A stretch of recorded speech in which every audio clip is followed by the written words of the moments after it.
Почитувани граѓани, денес зборуваме за ребалансот на буџетот на Република Македонија за 2016 година. И ребаланс по дефиниција подразбира измени врз база на новонастаната ситуација во финансискиот систем во државата за нормално функционирање на истата. За овој ребаланс, кој го добивме на два пати, заради процедурата и во јуни и во јули, може да се каже се.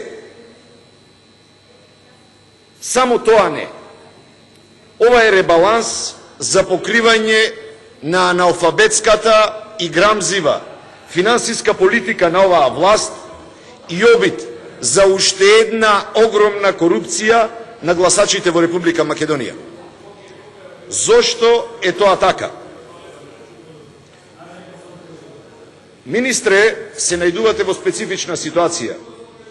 За помалку од 2 месеци, колку сте министер, вие го дадовте прво ребалансот на буџетот, потоа се распиша еврообврзницата и владата врз база на постоечка процедура го врати ребалансот на буџетот назад во Собранието на Република Македонија.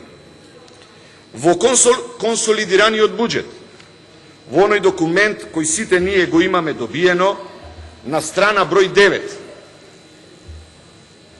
стои во првиот документ кој го добивме во јуни, пишуваше дека владата предвидува 0 депозити како премин за следната средства кои можат да бидат преминати во следната 2017 година. Страна број 9. Во новиот ребаланс на буџет, кој ни го дадовте во јули, стои дека 10 милиарди денари, близу 160 милиони евра, ќе бидат ставени како депозити, средства кои можат да бидат префрлени во следната година. Се останато е исто, а во меѓувреме имаме 450 милиони евра ново задолжување на Република Македонија. Нешто не ми е јасно. Или првиот пат, кога сте ни го дали ребалансот на буџетот, не сте ја кажувале вистината и сте зборувале врз база на желби и некакви предвидувања, кои, кога зборуваме за финансии, апсолутно не можат да бидат релевантни, или пак во вториот случај, со ребалансот кој ни го дадовте во јули, вие всушност ги послушавте и советите и забелешките на опозицијата, поврзани со вашата теза дека станува збор за задолжување за покривање на буџетскиот дефицит во 2016 и 2017 година. Граѓаните на Република Македонија ги памтат изјавите на вашиот претходник, кога во третата еврообврзница кажа дека ќе се користи за враќање на долгот од 2005 година. Следната година, 2015 година, истата причина беше посочена за земање на еврообврзницата. Како причина во таа година беше кажано дека средствата ќе бидат употребени за покривање на буџетскиот дефицит во 2015 и 2016 година. Куриозитет во целата изјава беше дека се гарантира целосна покриеност на буџетскиот дефицит во 2016 година. И што се случи? Во 2016 година имаме ново задолжување од 450 милиони евра. До кога ќе одиме вака? До кога оваа економија може да издржи со раст од нешто повеќе од 2%, кредитирање со повеќе од 5%? Нормалното функционирање на државата го ставивте на прашање. Оваа држава повеќе без кредитирање, без ваков тип на кредити не може да функционира. Па денес и покрај еврообврзницата се задолживме како држава за нови 9,26 милиони евра на домашниот пазар. И пак ќе имаме оправдување. Почитуван министре, овде зборуваме за нашите деца, ни за пари, ни за економија, ама буквално за ништо, а најмалку за политика. Нашите деца се прашање во моментов. Како овие пари ќе бидат вратени од страна на следните поколенија? Па ние не сме во можност ни каматите да ги исплатиме, а камоли да враќаме дел од главницата. Убеден сум дека буџетскиот дефицит драматично ќе биде зголемен до крајот на оваа година. И овие 10 милиарди денари, над 160 милиони евра кои ги имате ставено во депозити, одма изгледаат дека се фронт-лоадинг, дека се унапред обезбедени средства за тој нов ребаланс на буџет кој нормално го очекуваме до крајот на годината за покривање на зголемениот буџетски дефицит. Ако е тоа решението за оваа држава, тогаш каде ли ќе ни биде крајот? Кога зборуваме за еврообврзницата како составен дел на овој ребаланс, јас знам дека денес зборуваме за ребалансот, меѓутоа еврообврзницата е најсуштинскиот дел на овој ребаланс. Основното нешто е дека е прекршена процедурата. Денес излезе министерот за правда со потврда, господинот Џафери, со потврда дека Министерството за правда ја оправдало од правен аспект еврообврзницата. Тоа е решението. Постфестум одлука. Со 450 милиони евра се коцкаме со иднината на нашите деца. Шо ако тој човек донесеше негативна одлука? Што ќе се случеше ако истиот дадеше негативно мислење? Директно прашање. Ако госпоѓата Бришковска беше потребна да биде на таа конференција која одржавте со потенцијалните инвеститори, зошто не го повикавте и не беше присутен министерот, најповиканиот представник на Министерството за правда, господинот Џафери? Многу е едноставно прашањето и очекувам едноставен одговор. Или можеби ова е уште едно дополнение на тргни напред, врати се назад во вашата тендерска политика на коалицијата со коалициониот партнер ДУИ. Која е цената која ја плативте за еден ваков позитивен одговор? Или тоа ќе остане во кулуарите на владата, а граѓаните ќе слушаат како се обезбедени нови 450 милиони евра? 52% од бруто домашниот производ стигна задолженоста во оваа држава. 52% за непродуктивни инвестиции. За Скопје 2014 и не сакам да навлегувам во тој проект.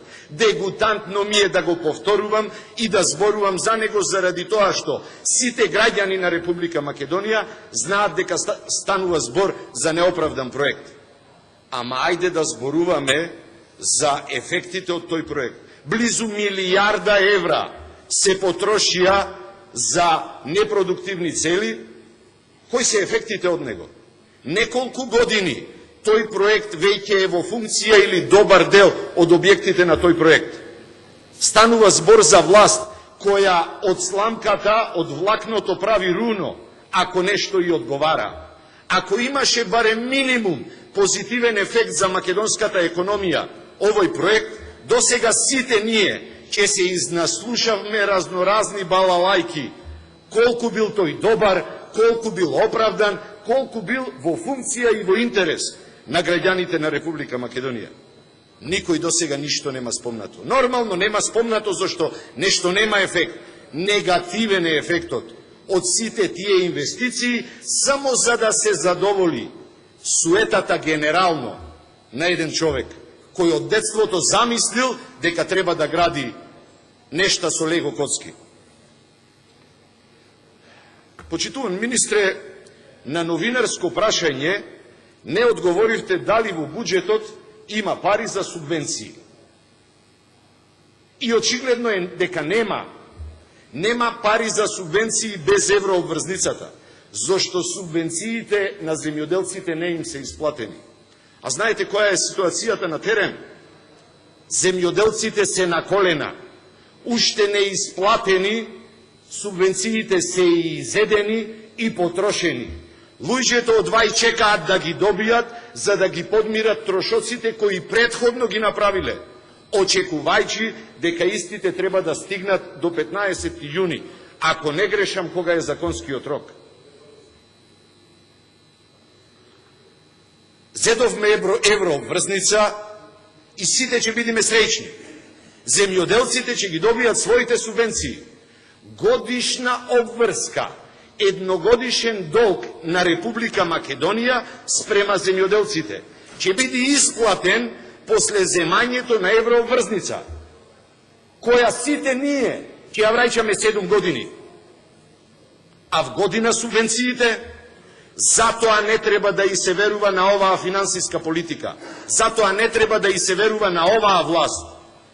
Како в година ќе ги обезбедиме субвенциите? Или в година? Не е предизборна година. Јуни месец ќе биде после локалните избори. Немаме никаков проблем. Народот веќе ќе биде излажан, ќе заборави до следните избори. Тој клиентелистички пристап како држава, ама буквално никогаш и никаде нема да не однеси. Господине Миновски, во вашето експозе, како една од позитивните работи, го спомнавте и вработувањето или намалувањето на невработеноста. Како човек кој важи за врвен финансиер, би сакал само едно најпросто, наједноставно прашање кое очекувам дека со едноставни одговори ќе биде одговорено. Енормна намалување на невработеноста и уште поголема дупка задолжување на фондот за пензиско. Ако вие со вашиот одговор ми ја најдите оваа точка на еквилибриум, која ќе одговори како од една страна е возможно зголемено вработување, а од друга страна месец за месец зголемен долг на ПИОМ, тогаш верувајте че имаме како држава формула за прв пат за Нобелова награда. Невозможно е, го лажите народот. Не постои таква можност. Ова се екзактните примери. На ваков начин ги покажуваме тезите. Не со политики правиме училишта, правиме сали, правиме патишта. Директно, конкретно. Нема политика во нешто во кое го зборуваме. Сите заедно се заколнавме дека ќе работиме за интересот на граѓаните на Република Македонија. Дајте да зборуваме конкретно.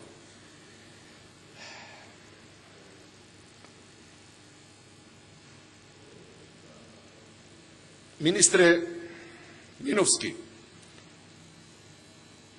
ребалансот на буџетот, покрај онаа почетна дефиниција, што ја спомнав и една од дефинициите, многу профани, а не стручни, не значи никако зголемување на буџетот на институциите за плати и придонеси во ребалансот на буџетот. Никако не значи зголемување на сумата за одредени институции за плати и придонеси. Затоа не можеме да ви веруваме во искрениот пристап на овој буџет. И ова не го зборувам на памет, сега конкретна бројка ќе ви кажем. Конкретна страна во програмата, во ребалансот кој го дадовте. Соодветно на мојата позиција во Собранието на Република Македонија, ја анализирав ставката на Агенција за разузнавање. Ве замолувам, страна број 95.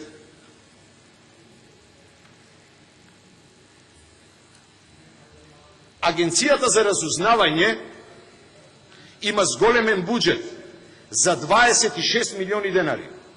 Во време на мигрантска криза, во година во која по мое инсистирање, како буџетски амандман, беа доделени дополнителни 6 милиони денари за Агенција за разузнавање, инсистирам за оперативни трошоци. Ова е исклучително важно. За оперативни трошоци.